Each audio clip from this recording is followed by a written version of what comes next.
I can hear you now. I don't know. Whole sports all plays. Whole sports all plays. Whole sports all plays. 365, we making up plays. You talking the game, get you to the days. We're high in the court, the dime in the lane. Variety topics never the same. Offensitation, sports information. In the airways, taking the nation. All sport, all plays, they working your faces. Grace at the field, so tie the laces. Whole sports all plays. Network. Whole sports all plays. Network. We on top of our game. Whole sports all plays. Whole sports all plays.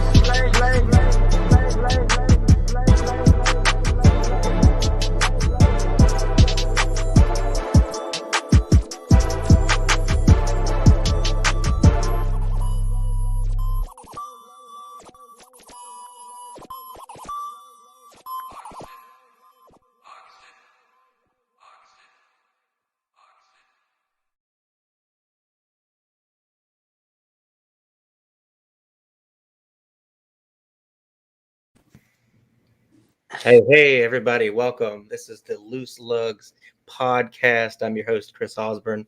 I have a few pretty cool guests here today. In the middle, you see Autumn DeRosset. She's a NHRA junior drag racer, does some work. To her right, we have, of course, Jeremy Clements, driver of the number 51 Xfinity Series Chevy Camaro. It's great to have you guys. I appreciate you being here. Yeah, of course. Thank you for having me. Yeah, thank you for having me. I don't know if you can see me or not, but No, but that's all right. The voice works for now. We'll get the video when it works. okay. I don't know what's wrong with it, but yeah, technical difficulties, I guess. It's all good, man. Sorry. It's all good. So let's open up by putting some names out there. The Roval this weekend was it was fun. I enjoyed both races. There's a lot of storylines to go over. I think the biggest one I'll skip for now, and that's the Cup race. We'll go to the Xfinity first. They eliminated some drivers. Unfortunately, Mr. Jeremy was one that didn't make the cut. It was close. You kind of were boxed in there going into that race, knowing you had to do some nifty driving, and you came home 12th. And it looked like you gave it all you had, man. How'd you feel? Yeah, unfortunately, we didn't get the job done.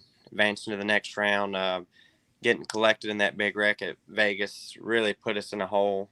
And that was our first DNF of the year. And then going to Talladega, had a rocker arm failure and ran on 7 cylinders for a lot of the race and finished 24th. That was disappointing. So, yeah, we knew we were in a bad spot going into the Charlotte Roval, a must-win situation, as they say. So, it was disappointing, but, yeah, we did give it all we had.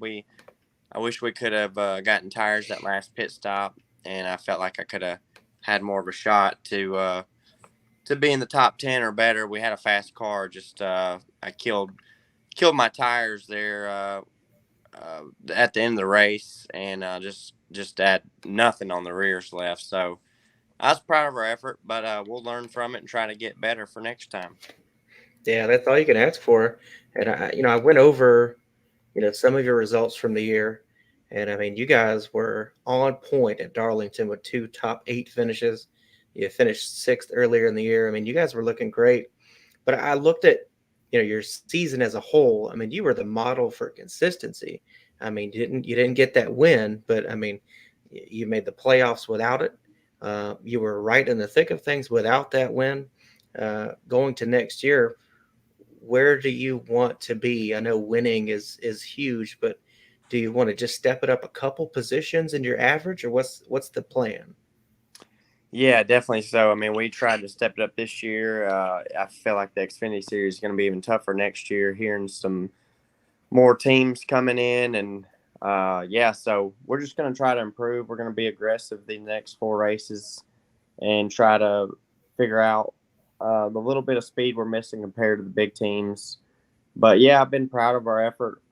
Before Vegas with the DNF, we were the only car to finish all the laps till then. So, and man, having 2 races back to back when the playoffs started, it just sucks. But that's racing. That's part of it. You know, it is what it is. And Right. we'll go to Texas this weekend with a setup that I feel like will be fast, and if it's not, it'll probably be bad. But we got to figure it out for next year. And so I'm looking forward to it, and we still got a chance to race for top 10 in points all the way up to fifth. So Yeah. that'd be a big accomplishment for us, and that's our goal right now. And I feel like you guys can do it. I mean, like I said, you've been consistent. Like you said, first DNF was late in the season. I mean, you haven't finished every race on the lead lap, but nobody has. I mean, this has been one of those years where there's been a few guys that have run really well every race, and they've been able to put down some good lap times. So just to be in the group of the playoffs uh, has got to be special for you guys, and it's got to be a big thing going forward. Who do you have sponsor wise coming back next year? Yeah, we're already working with our partners for next year. The schedule just came out a couple weeks ago, and this year I had three goals. One was to make the playoffs, which we did, which was great. Not have to run a blank car, and we haven't. That's been great, and to win a race, and we haven't done that one yet. But yeah, as far as next year, we've got so many good partners coming back. Steve Carnes from First Pacific Funding has worked really hard with me this year, and they're going to end up doing 9 races this year. So them and All South Electric with Chuck Kuhn and his family and his group have been our biggest partners. And then we've had a bunch of other ones come in like Wings Etc., a restaurant, Kevin Whitaker Chevrolet, Fox Sports Spartanburg. There's been so many that come in, Whitetail Smokeless, that have done some races. Having to cover a 33 race schedule is a lot. So it's been it's been great to have so many great partners that want to team up with our Jeremy Clements Racing team, and that's what can make us better. That's awesome. And I think I told you this when I called, but when I called, the number that we had for you, I actually reached your dad, who was in the process of building some engines for you. And that was a cool experience. I had no idea you guys were family. That's awesome. Yeah, that's weird that you got his number. I have no idea how that happened, but yeah, my dad and his brother Glenn runs Clements Racing Engines, and they build engines for mostly dirt late models, and we do build our own engines. But yeah, they've been they're really big in the dirt world, so I'm really proud of what they're able to do and accomplish, and definitely appreciate all their hard work to get my engines in week in and week out for this grueling schedule we're in. That's awesome. So Miss Autumn here, like I said, she's a junior drag racer in the NHRA. She's been to Gator Nationals a few times. Do you have anything you want to put in there? What your thoughts? I mean,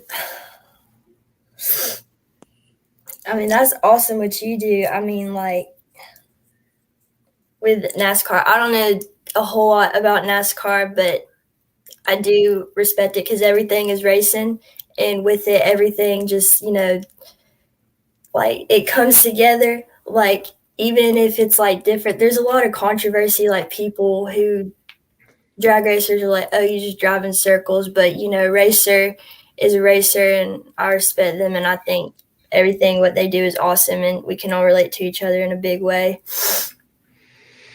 Yeah, that's pretty cool. Jeremy, did we lose you? Well, I think we lost Jeremy. Let's see if we can get him back in. Anyway, so yeah, there we go. Yes.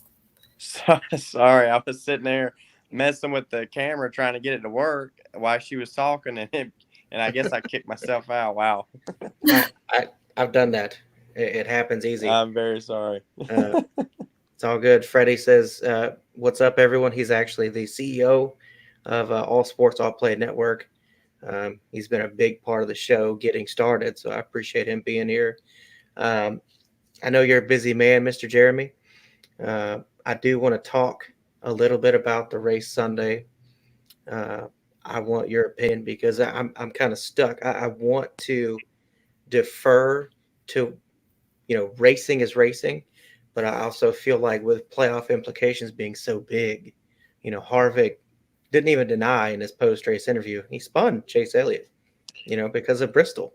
So do you think there should be some kind of probation, some kind of punishment from here? Wow, that's a tough one, Chris. I'm not gonna lie, I didn't watch that race. I was at a Carolina Panthers game and having fun with my friends, and I did see the replay for sure, and I was like, "Oh wow, that was big." So, Yeah, man, I don't know. That is such a tough call. I like the boys have at it uh, mentality or phrase they've put out there talking about NASCAR, but right. yeah, sometimes they might need to step in. I don't know what needs to be done in this situation. I don't see it being over myself, but man, what a tough call. I don't know. I like to, you kind of like to handle the situation yourself on the racetrack, but I guess when it gets to a certain point like it is, then maybe NASCAR does need to step in, but that's a tough call. I don't know what to say or how to handle that. But Chase obviously advanced the next round. Harvick didn't, so Chase is going to have a whole lot more to lose now. Right. But Harvick did get him back, obviously. So um, I I guess who owes who at this point? I have no idea. I think we would have seen who owes who if the four hadn't hit the wall, because I feel like the race was getting interesting right there. I think if Chase catches him uh, going into turn two, I think we probably see a little bit of fireworks. And I Correct. think that's why Harvick hit the wall, was he was looking behind him and saw how fast Chase was coming. Yeah, I did see that too, and I was that turn is a tricky turn, and the Roval is a tough track because if you mess up at all, you're in the wall like you saw. Like he got in there too deep, or wasn't I don't really know. Obviously, wasn't paying attention like you just said. Maybe looking in his rearview mirror, worrying about Chase. I don't know. Who knows? But anyway, went in there, locked up the brakes and slid into the wall and killed his front end, and it was done. Day's done. So man, that's tough. A lot of the other road courses, you can get away with that. You'd run off the track. You'd obviously lose some time, but you wouldn't destroy your race car. So it's tough, man. That place is tricky. But yeah, I think Harvick got him back, and then I guess it was Chase's turn, and he was probably going to go get him, and he looked like he was coming from that replay as well. So, but man, I tell you what, we need controversy in our sport too. We need That's drivers true. mad. We need all that too. So, I don't know if you want to take it away because that's what gets fans to watch. The highest ratings in NASCAR history go back to Dale Earnhardt and Terry Labonte at Bristol. Yeah, I can see why for sure. That's exciting as hell. Those Yeah, guys racing like they did. that was something. And I totally agree with you that controversy needs to be there. NASCAR can get boring if you're just looking at green flag laps, stage win, stage win. So it's nice to have something, the race within the race is what they call it. So I do agree with you, but I do feel like, maybe not fine him, maybe not dock him anything, but maybe just put him on probation, give him an incentive not to mess with Chase and Chase not to go after Harvick, at least till this season's over. There's a lot left on the line for one and nothing for the other, really. So Definitely. Yeah, I agree with that 100%. It's a tough call for NASCAR for sure, and I'm sure they've talked about it several times today. I can't imagine all the conversations had about that. oh yeah. Well, they've said they're going to talk to him. I believe that, and I can't wait to see, if something does come of it, what happens. But so NASCAR wise, the Xfinity race, I know we touched on it a little bit. Texas this weekend, sorry. Um, you guys have had some moderate success there, and not just this year, last year as well. It's from what I've been told, turn one and two is it's more of a slide when you're leaving the turn. Turn three and four has a really bad bump, and it has a way of messing with the car. Do you guys have any way of counteracting that, or is just you just go with what you got? Man, Texas is a super fast track, and it's one of those tracks where you got to stay in the throttle a lot, and if you have to come out of it, you're gonna suffer. But it has gotten rougher as we've gone here. They repaved it a few years ago now, and um, it's gotten bumpier in 3 and 4 for sure, like you just said. But they usually put some you know, grip stuff, some sticky stuff down in the middle groove to make us not just run on the bottom. And that really comes in. And when it does, it makes it super hard to pass because guys will be up there just and you can really drive the car hard once that stuff activates and it comes in. And it's so hard to pass at that point because you try to go under them, you lose your momentum and they're in the gas. So uh, I hope we bring a good car. I don't, it's tough, you know, no practice, no nothing. You go off your notes from last time, and we're bringing an aggressive setup, like I said earlier. So looking forward to seeing if it works. But this is not one of those places where you want to be loose. You Right. got to be able to turn the wheel and throttle down and stay in it. And you know, we're going average 180 something miles an hour here. So it's probably one of the fastest tracks, mile and a half wise, we go to as well. And that's with the lower horsepower package. I mean, I don't know how the Cup guys do, the 550 versus 750. I can't imagine running 750 at these places anymore with the packages. That's got to be loose. Yeah, you're hanging But, on sometimes. And if you're loose, this is not, you can drive like Darlington, Atlanta. Well, you know, Atlanta before they've repaved it this or before they're redoing it next year. There's places you can drive loose and you're like, okay, I can handle this. But Texas is not one of them. Heck no. If we're loose, I'm like, you better tighten me up. I can't hang on to this thing. well, I do some sim racing, so I've tried my best at Darlington to get out of 4 without getting loose, and man, it's almost every lap. I don't know what I'm doing wrong, but I can't get it right. I can't put it down right there about 3/4 through. Can't do it. But I understand that. We battled the same problem. oh, I imagine. But man, I appreciate you joining us tonight, and good luck this weekend. I know you guys are going to do well. You, like I said, you're the model of consistency. There has been very few races where y'all haven't been right there for stage points, several stages. So good luck, and we look forward to seeing y'all again soon. Oh, thank you so much, Chris. Appreciate being on the show. And Autumn, good luck to you in your future as well. And good meeting you. Yeah, thank you, you too. All right, Jeremy Clements. All right, Miss Autumn. One thing I didn't tell people, should have. She's my niece, so she has to behave on the show. Don't get grounded. All right, so let's talk. Let's talk some NASCAR. One thing I did want to point out, there with the Roval, the racing is always. I mean, every race that they've done in the playoffs, both Xfinity and the Cup, there's always been something that happens. The Chase Elliott running into the heartburn corner, I think it's what they call it, and still winning the race. They've had Martin Truex Jr. with the spin and Jimmy Johnson. There's always something at these races, and a lot of drivers have called it the hardest track on the schedule, and I believe that. There's a lot of turns where, like I said, I've tried the sim racing. You get through 2, and you think you can get in the gas, and right back to 3. There's no way. You're still out of gas. These guys make it look so easy every turn. I mean, hats off to them. These guys are pros for a reason. That's why they get paid a lot of money and I don't.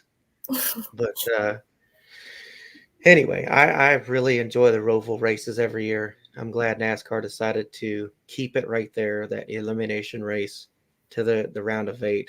It creates that excitement. I really enjoy it. Let's switch gears for just a second and talk NHRA driving, which is your backyard. Where's your next race? My next race is in Reynolds, Georgia, at a racetrack called Silver Dollar. November 13th, I believe. It'll be the last race of that racetrack for the whole point system. So I'm really excited for that one. It's been like 2 months since I've been on the track, and I'm really ready to get back. I got you. Does mom and dad let you practice in the driveway? No, because with the slicks, because they're so sensitive, especially with mine because they're so small, the pavement and the gravel will really ruin the tires. So Dad doesn't like me to do burnouts or run around in the neighborhood or anything like that. I get it. Those cars are loud too. I'm sure you'd have some pretty upset neighbors. Mm-hmm. So you guys are set up for the dollar race. Now, next year, when do you guys go back? Is it February, March? When do you start racing again? Um, so the season's already pretty much over because they had the bracket finals last weekend. They have other races. I think when the point system starts all the way back over, it's around February. There's like different tracks that we go to and enter into. So I think it's sometime in February. But we will have another race at the end of the year for the New Year's Nationals, which will Gotcha. be New Year's. And who do you have sponsors? We don't have any sponsors at the moment right now. Racing season, it's been kind of slow, especially with COVID. And so I haven't been out too much because work and parts and breaking stuff. But a sponsor would really help, but we don't really have one right now. Dad's my sponsor. He pays for everything for me. Good old dad, Autumn. You got a good dad, I'll tell you that. Winning Adam does a machine. lot of stuff for you guys, and I Yeah. appreciate him taking care of y'all. Uh, Hopefully, there's a company sitting out there right now that's watching the show, and it's like, look, let's give this kid a chance. She runs really well. I'm telling you guys, she's a really good driver. You see a few trophies on the wall behind her. Every time I hear that she's in a race, she's either winning or she's really close to winning, top three. She's a good representative of the junior racing community for the NHRA.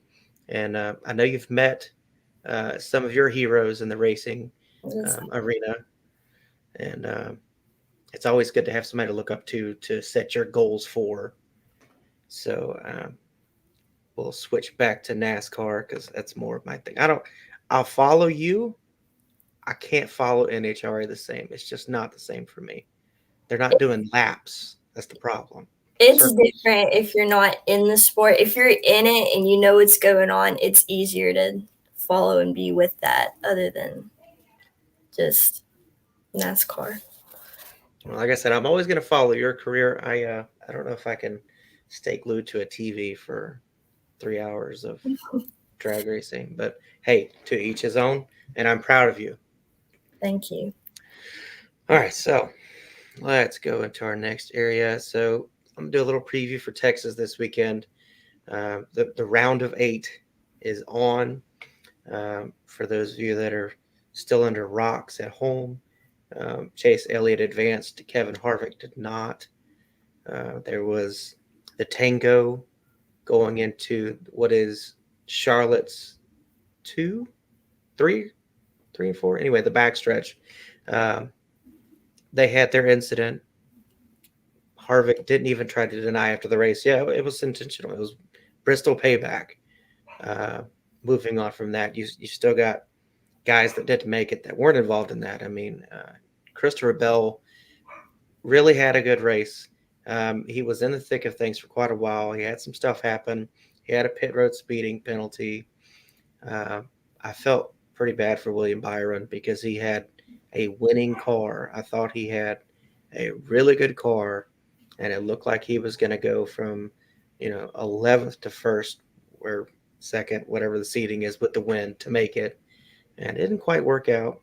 But he's got a lot to be proud of, going to next year, because last year he made it in by one win at Daytona, and they struggled, in the playoffs. This year they held their own. So Alex Bowman's also out, and that one's a bit of a shock to me. He had 3 wins on the year.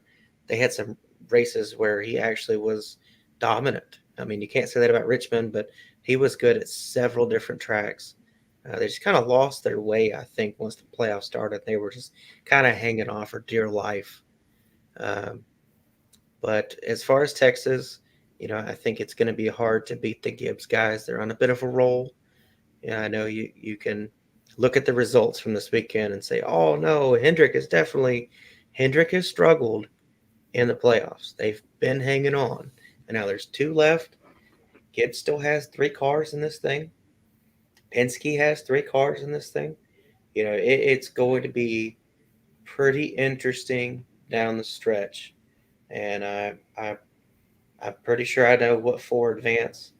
But a lot of things can happen between green flag at Texas and checkered flag even at Kansas, or so this is going to be Martinsville throws some crazy races. Anyway,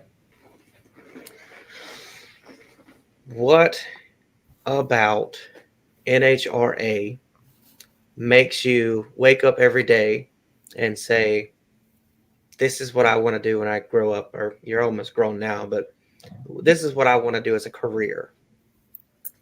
So, I mean, just everything about it. Like, I just remember when I first went to the racetrack, I didn't want to go. I thought, man, drag racing's stupid. Like, they're just driving in a straight line. Like, what is this? And I remember going out there for the first time, and it was like, whoa, this is really cool. And when I first got my car, they got me to sit in it, and I was scared. And I go and I sit in my car, and I'm like, this is what I'm supposed to do.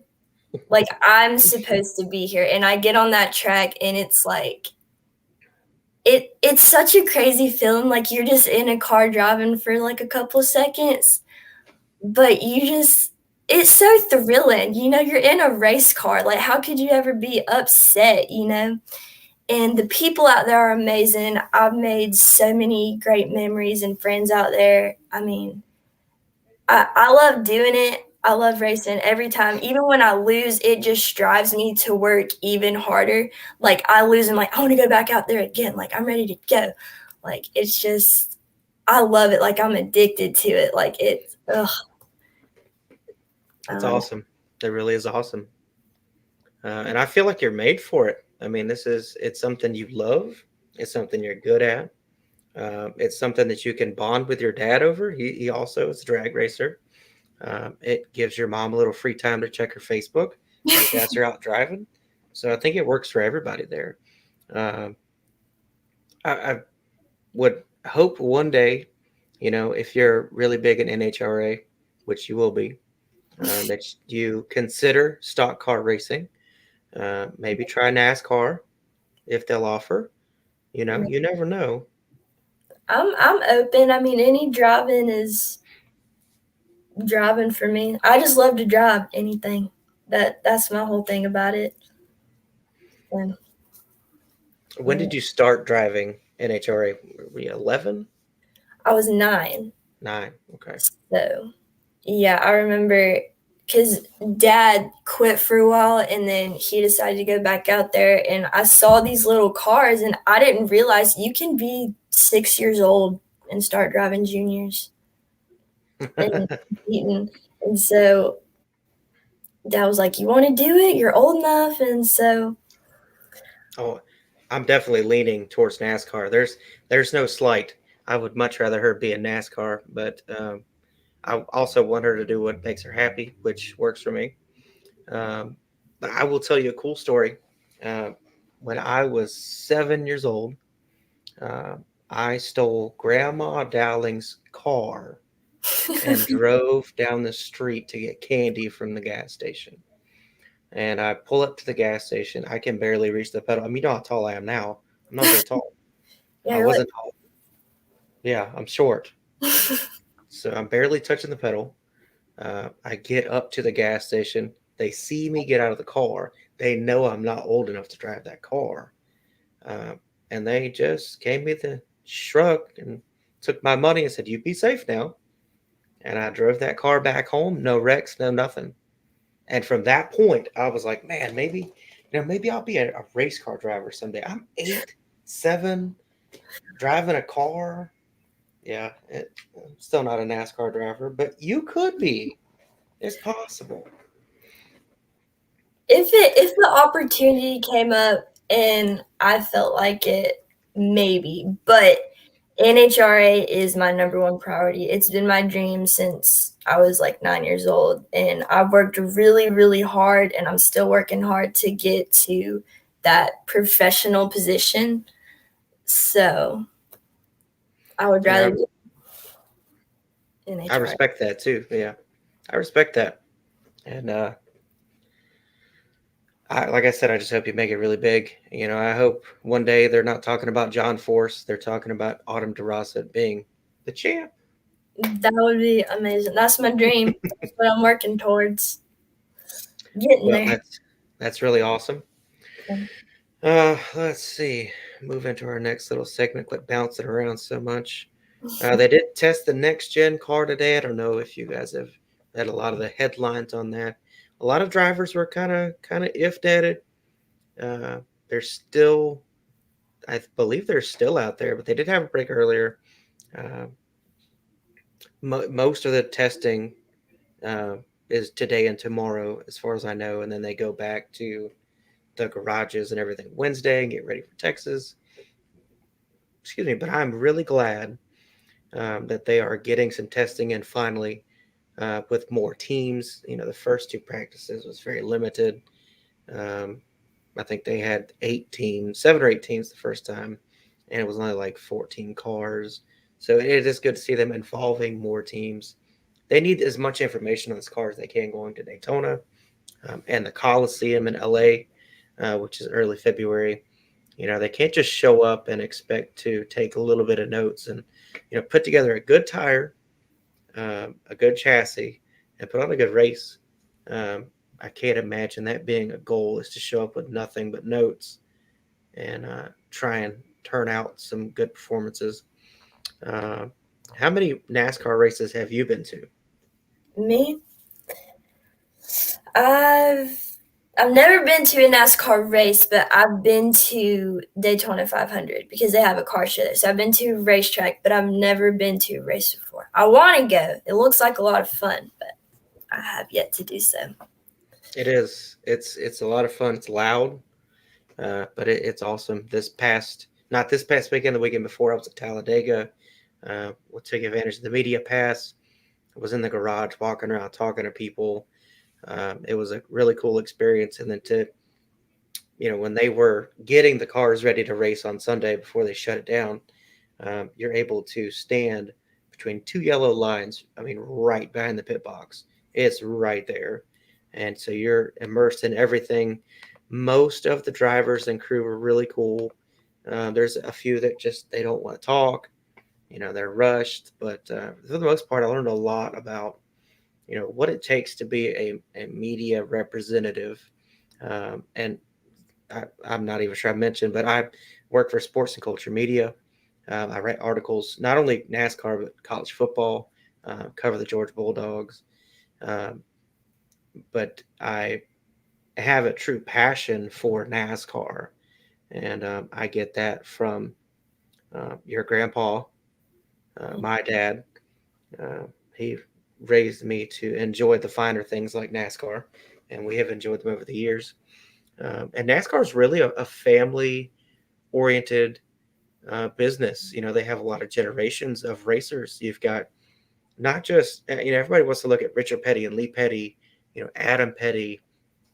There's Ralph Earnhardt, Dale Earnhardt Sr., Dale Earnhardt Jr., Kerry Earnhardt. I mean, there's a pretty big family of Bobby, Davey, Allison. There's NASCAR has a lot of families, and I think it's something that kind of doesn't get thought of the way it should. But a lot of the drivers that you see today have some roots dug in from their parents or their family, being involved in NASCAR in some fashion. And you can look at almost every champion that they've had at the Cup Series, and some way or another, they were introduced to racing by a family member. And I think that's really cool that, NASCAR can evolve and they can change things, but they're still at their roots, they're still NASCAR. And I really enjoy the fact that, we're able to live in this great country we do. And the freedoms we have is that we can watch, racing on TV. You can go out and drag race legally at a racetrack and not get in trouble. Um, I think it's awesome. And I so greatly appreciate being just a racing fan. And so that's NASCAR roots are important to me. but I'm sure they're important to a lot of people. Um, Hopefully, we have some fans that are watching that are the same way. They're, I've been NASCAR since I was born. You know. Yeah. Anyway, let's talk one more little segment, and I think that'll be it for our first show. Uh, Going to Texas, this round of 8 has a bit of a shock factor because you start with 2 mile and a halves. We go to Texas first. That's going to be a show. Like Mr. Clements was saying, it's mostly full throttle. If you're backing off the gas, you're losing positions. Um, Kansas is pretty close to the same way. That Kansas is different in the way that when you're on the low line, you're out of the gas 3 seconds, 2 to 3 seconds, maybe longer, depending on how tight you are. When you run that high line at Kansas, I mean, you're burping the throttle. And the guys that can run up against that outside wall seem to do really well at Kansas. Uh, and that throws the wrinkle. Texas is not much of a multi-groove track. Like I said, Mr. Clements was also saying once they get that CJ material, they get CJ5 compound set in, it's really hard to pick top or bottom. There's the middle. And it's hard to pass them. It's run in the middle. But at Kansas, you can go just about anywhere at Kansas, bottom, middle, top, and make passes. Um, and then you head to the last race in that round is Martinsville. Martinsville has always been a track that every driver circles, whether it's they don't like it or they love it. It's a race of interest because it's like Bristol with more intensity. You're talking paperclip, no banking. You go from about 110 miles an hour on the straightaway down to maybe 75. I'm not sure how fast they go through the turns, but it's all brakes. Once you get up to gas, you've got a second and a half full throttle, and you're right back on the brake. So it's hard on their bodies. It's hard on the cars and hard on tempers too, because like I said, it's hard to pass. You get in a track where you're so fast and you're just trying to get to the front. There's this guy in front of you. He's slow, but he's taking your line away, and it can really be a nuisance because there's one line at Martinsville, and whether you diamond the turn or whether you're right on the yellow line, the groove is right against the bottom.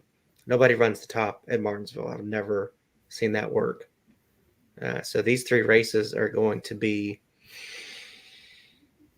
interesting. I think you got a little bit of everything. I think people see mile and a half short track, and they're like, oh, well, it's going to be boring. But these are 3 distinctly different stories, distinctly different races. And I like that we're once again, 3rd time in the playoffs, we're going to get a race. Bristol, the Roval, Martinsville, a race that is deciding, and it's action packed. It's stressful. It's that wow factor that NASCAR's always needed, you know. So I'm ready. I'm excited just talking about it. I'm so ready to see some racing. Uh, I think that's about it. I think I can make some predictions. The guys that move on, I think that you've got to put Kyle Larson and Denny Hamlin in those 2 of the 4. Those guys are in a league of their own. For Larson to have alternator issues and still win the race. I mean, he had battery issues for the first half of the race. The belt was off. They got it and fixed it. For him to still go through all that traffic, still win the race, just says how good of a team they have. And for Denny Hamlin, he's always all year long he's been great. He just didn't have the wins till we get to the playoffs. And I mean, he's a dark horse to win the championship. 2 weeks ago, now he's almost a favorite. So I think those guys advance, and then I think the last 2. I think one of the Penske drivers has a chance. I don't think it's Brad Keselowski. He's kind of on a lame duck run because he's leaving the organization, and he's going to be minority ownership at Roush. And I'm not saying they're going to give him lesser equipment, but I think Brad is not very focused on racing at the moment. He might be, really into it, but I think he's got a lot on his mind and preparing for next year and moving over. So I don't think he's the guy that advances. I would lean more towards Joey Logano. And then the last driver, I think it's going to be Kyle Busch. As much as I don't like him, I'm not a big fan of Kyle Busch. He's not very kind to the media at times, but I think he's one of the four. I think he does make it. But that's it. This was it's a good first show. I'm happy. I'm glad you got to join us. It was awesome. I'm glad to be here, and congrats on your new show. Thank you. Now get your homework done. I don't do homework. You can't say that on live TV. It doesn't work. Tell your mom. I'm kidding. I definitely do all of my homework. Well, that's good because I don't want to have to get you grounded. So I appreciate everybody joining us tonight. I want to say thank you to Sports and Culture Media. Those guys have always supported me since day one and whatever ventures we do, and I will always return the favor. Those guys are great. And then I also want to thank All Sports, All Plays Network. These guys put together a lot of great things. I mean, this is their platform that they're letting me use, and I greatly appreciate it.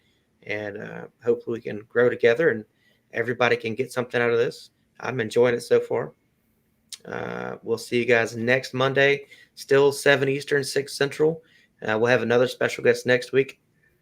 I don't want to say it yet, but it's going to be a good one. Until then, we'll catch you. All sports, all plays. All sports, all plays. All sports, all plays. 365, we making up plays. We talking the game, get you through the days. We're high in the court, the dime in the lane. Variety, topics, living the same. All presentation, sports information. In the airways, taking the nation. All sport, all plays, like working your faces. Grace up the field, so tie the laces. All sports, all plays. Network. All sports, all plays. Network. We on top of our game. All sports, all plays.